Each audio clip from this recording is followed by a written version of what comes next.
Здрасти, може ли ми кажеш коя според теб е перфектната обувка за лятото? Може би някоя сандала на по-висока платформа. Има едни много красиви, които са като седно въжета отдолу на самата платформа и са изключително красиви и са много подходящи с летните рокли. Значи да разбирам, че предпочиташ повече обувки на токчета, отколкото на равна подметка? О, да, винаги. А по-цветни или по-класически? Зависи от самия аутфит, който си комбинирам. По принцип много обичам цветни, защото аутфитите ми са по принцип по-бейсик и обичам да има някакво разчупване. Обаче много харесвам и класическите обувки. Те са по-подходящи за всичко. А сега, ако отиваш на почивка за 7 дни, какви обувки би си взела със себе си?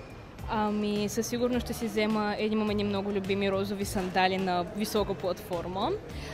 Със сигурност джапанки, защото аз ще отида на море. Ще си взема затворени обувки и да, може на почивката да си купя още обувки.